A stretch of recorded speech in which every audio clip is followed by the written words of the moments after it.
financial freedom. Oke. Menurut Bang Radit udah mencapai financial freedom itu kalau udah sampai di titik mana? Kamu mau tahu banget secara teknik sih, teknisnya ya? Boleh. Oke. Menurutku, financial freedom itu adalah kalau kamu udah punya sekumpulan uang Oke.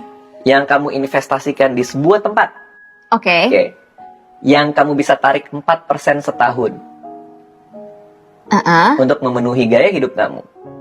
Nah, uang itu tidak akan habis sampai kamu mati. Oke. Jadi artinya mungkin untuk memenuhi gaya hidup Chelsea ini setahun mungkin katakanlah kita berandai-andai aja lah ya, 100 juta lah ya, 100 juta setahun. 100 juta tuh dibagi 4%, itu berarti kita kali 25 kan, kalau matematikanya dibagi 4%. Berapa tuh 100 kali 25? 2,5 M. 2,5 M.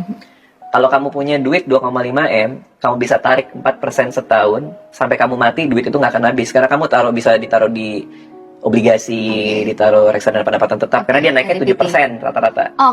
Dia naik 7, kamu ambil 4. Naik 7, ambil 4. Selisihnya buat nutupin inflasi.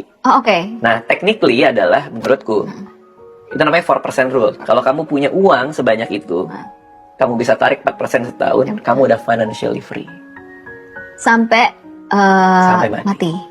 Karena uang yang kamu tarik 4% setahun akan memenuhi gaya hidup kamu, dan dia nggak akan habis karena setiap tahunnya naiknya 7%. Nah, aku tahu itu dari kuliah. Sehingga ketika punya uang pertama kali sebagai penulis buku, di kepalaku adalah gimana cara nyampe uang itu. Jadi apapun yang aku lakuin dari umur 21 tahun, uang sebanyak apapun, selalu aku taruh di dana pensiun. I see. Jadi dari muda dapat bonus kan, kalau filmnya sebagai sutradara, biasanya kita ada bonusnya tuh. Film laku, bonus gede. Misalnya aku punya mobil Honda City nih. Dapat bonus gede, aku ganti mobil. Tapi jadi Honda City yang baru. Bukan ganti merek atau apa gitu. Nah, selisihnya itu aku taruh di instrumen investasi kayak saham dan lain-lain. Mostly nge-save-nya di saham apa gimana? Waktu itu untuk ngejar, aku taruh di saham. Taruh di saham karena dengan rate mungkin sekitar waktu zaman dulu ya kita masih bisa dapet entahlah mungkin 10%, 11% setahun ya. Jadi ngejarnya cepet tuh. Sehingga tahun 2019 udah tercapai dana pensiunku. I see. Jadi aku udah financially free di 2019.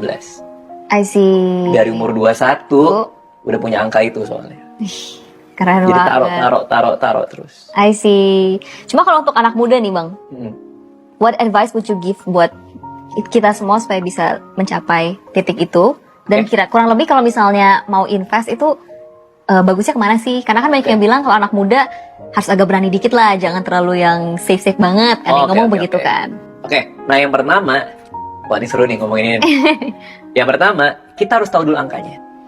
Berapa angka pensiunmu? Mau pensiun umur berapa gitu? Bukan, gimana? Uangnya harus berapa?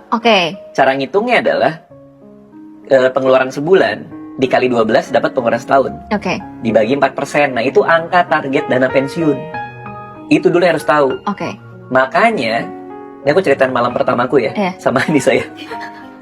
Malam pertamaku sama Anissa setelah resepsi di Ritz-Carlton Pacific Place, di kamar, itu yang kita omongin adalah kita nyatet pengeluarannya mau di Excel apa Google Sheets. Aku biasanya pakai Google Sheets, aku biasa pakai Excel. Kita pakai yang mana? Karena kita pakai Google Sheets. Kenapa? Karena banyak banget orang yang nggak tahu sebulan mereka keluar duit berapa. Wah, langsung senyum nih semua nih. Ini apa lagi judi online nih? Artinya, kalau kita nggak tahu sebulan ngeluarin duit berapa, mana kita tahu angka pensiunnya? Karena kita nggak bisa ngitung gitu. Nah itulah yang kalau kamu nanya tadi, apa tipsnya? Yang pertama adalah untuk tahu angka itu. Angkanya dulu. Jadi berapa duit yang kamu butuhin untuk pensiun? Oke, selesai. Baru yang kedua adalah kalau ada uangnya ditaruhnya di mana? Nah, aku bukan financial advisor, jadi aku nggak bisa ngasih saran. Tapi semua orang harus nyocokin sama profil resikonya sendiri-sendiri. Kalau emang dia lumayan agresif, ya mungkin bisa taruh di saham. Tapi itu kan jangka waktunya buat 10 tahun ke atas. Ya harus ngerti dulu gitu.